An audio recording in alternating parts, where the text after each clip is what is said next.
दोस्तों मैं 36 साल की हूं और मेरी 2 शादियां हो चुकी है और मेरे दोनों ही पति चल बसे हैं। मैं दूसरे पति से पहले ही एक बेटी थी, मेरी सौतेली बेटी का नाम जानवी है और वह 25 साल की है। जब मेरे दूसरे पति की मौत हुई तो घर चलाना बहुत मुश्किल हो गया था। मेरे पति के प्राइवेट जॉब थी, हमने घर भी लोन पर लिया था। पति की मौत के बाद मैं फैक्ट्री जाती थी, वहां पर कपड़े पैकिंग करने का काम करती थी। मेरी बेटी जानवी कॉलेज जाती थी और प्राइवेट मिशन भी दिया करती थी। अब तक सब ठीक चल रहा था, मगर नसीब के आगे किसी की नहीं चलती। कुछ दिन बाद फैक्ट्री बंद हो गए, फैक्ट्री बहुत घाटे में चल रही थी। जानवी जो ट्यूशन दे रही थी उसे से ही सारा घर का खर्चा चल रही थी। घर के लोन के लिए पैसे नहीं बच रहे थे, इसलिए लोन की नहीं चुकाया जा रहा था। थोड़े दिन बाद फाइनेंस वाले फोन करना शुरू कर दिए। 5 महीने ऐसे ही बीत गए। फिर एक दिन फाइनेंस का एक एजेंट घर पर आया। वह बहुत ही अच्छा खट्टा था, उसका बदन बहुत भारी था। घर आकर उसने पूछा अंजलि से बात करनी है। वह बोला मैं फाइनेंस से रिकवरी एजेंट हूँ, अपने 5 महीने से लोन नहीं भरा है, नोटिस का भी कोई जवाब नहीं दे रही हो, या तो लोन भरो नहीं तो घर खाली कर दो। उसे वक्त में साड़ी पहनी हुई थी और वह मेरी और घर रहा था। मुझे उसकी आंखों में लालसा साफ साफ दिख रही थी। मैंने उसको अपना दुखड़ा सुनाया और उसकी बोली मुझे कुछ महीने का टाइम दे दो। वह बोला कुछ महीने, केवल 3 दिन का टाइम है, 3 दिन में पैसे नहीं दिया तो मैं गुंडे ले आऊंगा और मकान खाली करवा लूंगा। उसने मुझे अपना नंबर देकर कहा कि जो भी हो मुझे इस नंबर पर फोन करके बता देना। उसने अपना नाम नवाब खान बताया था। फिर वह वहां से चला गया। मैं बहुत सोच और दूर 2 दिन बीत गए। तीसरे दिन मैंने उसको फोन किया। मैंने बोला हेलो नवाब। वह बोला कौन? मैं बोली मैं अंजलि, आपने मुझे 3 दिन का समय दिया तो बोला हाँ याद आया, पैसे लेने के लिए आऊं। धीमी धीमी आवाज में बोली पैसे तो मेरे पास नहीं है, मैं तुम्हें कुछ और दे सकती हूँ अगर तू मेरा लोन खत्म करवा दो। वह बोला और कुछ क्या, तेरा सब कुछ? मैं चौंक गई और धीरे से बोली हाँ। वह बोला ठीक है, लेकिन एक बार ही नहीं, जब भी मेरा मन करेगा तब आऊंगा मैं तेरे पास, सोच ले। सोचकर मैं बोली ठीक है, फिर कब आना है? मैं होली दोपहर के समय में आना, उसे वक्त में घर पर अकेली रहती हूँ। वह बोला ठीक है, मैं कल आ जाऊंगा। अगले दिन में दोपहर में मेरे घर आ गया। उसे दिन में नीले रंग की साड़ी पहनी हुई थी। वह आते मुझ पर टूट पड़ा, लेकिन मैंने उसको पीछे धकेल दिया। बोली ऐसे नहीं, पहले लोन का और मकान का कागज बाहर रखो। उसने मकान और लोन का कागज बाहर रख दिया। उसके बाद लोन का के कागज पर मैंने साइन कर दिया। उसने कहा रुको, उसे रुक नहीं जा रहा था। मेरा फिगर देखकर उसको कुमारी चढ़ गई थी। उसके बाद उसने मेरे साथ क्रिकेट की पारी खेलना शुरू कर दिया। उसने शुरू से ही मेरे साथ बहुत ही मस्त वाला क्रिकेट खेल रहा था। उससे बहुत मजा आ रहा था। मुझे उसके साथ खेलने में बहुत मजा आ रहा था, क्योंकि मुझे बहुत पहले बहुत ज्यादा दिन हो गए थे किसी के साथ मस्त वाला क्रिकेट खेलना। खेल में वह मुझे बहुत ही लंबे छक्के पर छक्के लगाए जा रहा था। उसके बाद लंबे लंबे उसके छक्के और चौक देखकर मेरी तो आवाज ही निकल गए। उसके बाद वह उसका तो काफी देर तक मेरे साथ क्रिकेट खेलता रहा और थक कर साइड में बैठ गया। मैं तो एकदम से पहले देखकर घबरा ही गई। मेरी भी मजबूरी थी, लेकिन मैं भी क्या करती, मेरे सर पर लोन का इतना ही ऊंट इतना था कि उसके अलावा मेरे पास कोई चारा नहीं था। मेरे दोनों ही का निकल रहे थे, एक तो मेरा लोन भी चलता हो रहा था और दूसरा मैं आनंद भी ले रही थी। बहुत असमंजस में थी। नवाब के खेलने का तरीका बहुत ही मुझे बढ़िया लगा, उसके तरीके से मैं तो आनंदित हो उठी। 10-15 मिनट तक ऐसे ही काम चला रहा और नवाब थक गया और मेरी भी पूरा हाल हो चुका था। अब हम आराम करने लगे, इतने में उसका फोन बज। उसने फोन उठाया और बोला हाँ बेटा पापा जल्दी आएंगे, अभी कुछ काम कर रहे हैं, थोड़ी देर तक आएंगे। फोन रख दिया उसने। मैं बोली तुम्हारी बेटी पर? उसने कहा मेरा एक बेटा भी है, मेरी बीवी मेरे साथ नहीं करवाते और मुझे लिए, मैं तो तेरे जैसे औरतों के पास जाता हूँ क्रिकेट खेलने। इसके लिए नवाब थी से खेलने के लिए तैयार हो गया। तो उसके बाद 20 से 25 मिनट तक उसने मेरे साथ मस्त वाली क्रिकेट की पारी खेलने स्टार्ट उसने मेरे साथ मस्ती वाला क्रिकेट की पारी खेलने स्टार्ट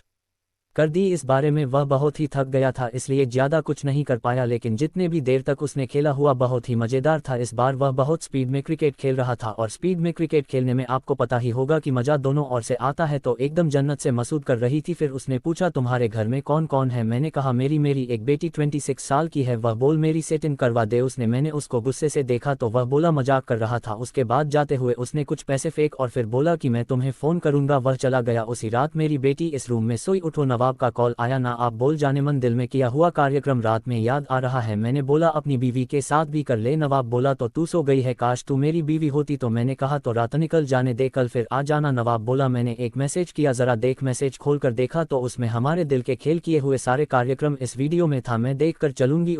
मैंने कहा तुम्हें वीडियो क्यों बनाई हो? डिलीट करने के लिए बोला तो उसने बोला अपनी बेटी को भी बोला हमारे साथ क्रिकेट खेलने के लिए बोलो, मगर तू शादीशुदा है। वह बोला हम लोगों को सब चलता है, जल्दी से अपनी बेटी को बोल मेरे साथ क्रिकेट खेलने के लिए, नहीं तो मैं ये तेरा वीडियो इंटरनेट पर डाल दूंगा। रोते हुए मैंने कहा ठीक है, कल हर आने के बाद बात करेंगे। दूसरे दिन वह मेरे घर आ गया। मैंने बोला मैं अपनी बेटी को मना लूंगी, तुझे मेरा और मेरी बेटी का सारा खर्च उठाना है। बोला ठीक है, लेकिन तुझे वही करना होगा जो मैं कहूंगा। उसके बाद जब मेरी बेटी कॉलेज से घर आई तो मैंने उसे सारी बात बताई और मैंने उससे बोला कि बेटी हमारी है, मजबूरी बन गई है कि मुझे यह सब करना पड़ा, और अगर इस सारे काम में तू भी मेरा साथ दोगे तो हमारे घर का बीती हालात सुधर जाएगा और हम लोन से भी पूरी तरह तरह से मुक्त हो जाएंगे। तो पहले तो मेरी बेटी ने बिल्कुल ही मना कर दिया, मैंने भी उससे ज़्यादा फोर्स नहीं किया, लेकिन मेरी बेटी ज़्यादा समझदार थी, उसने काफ़ी सोच समझ कर मुझे अपना नीरज बताया कि माँ ठीक है, मैं भी सारे काम में तुम्हारा पूरा साथ दूंगी। फिर मैं नवाब को बताया कि मेरी बेटी वह सब कुछ करने के लिए तैयार हो चुकी है जो तुम चाहते हो। तो फिर अपने भी मेरी बेटी के साथ खूब जमकर क्रिकेट खेल और फिर ऐसे ही कुछ महीने तक चलता रहा। उसके बाद हमारा लोन सारा खत्म हो चुका था, पेपर सारे हमारे पास थे। हमने भी सोचा कि यह सब काम खत्म करना चाहिए, तो हमने जो हमारी वीडियो थी वह नवाब की पत्नी को दिखा दी और उसने बोला कि नवाब हमें ब्लैकमेल कर रहा था और हम ये सब मजबूरी में ही कर रहे थे। तो उसने पुलिस में रिपोर्ट लिखने हो नवाब को पुलिस पकड़ के लेकर चली गई। दोस्तों कहानी अच्छी लगी हो तो वीडियो को लाइक और चैनल को सब्सक्राइब जरूर करें। मिलते अगले वीडियो में, धन्यवाद।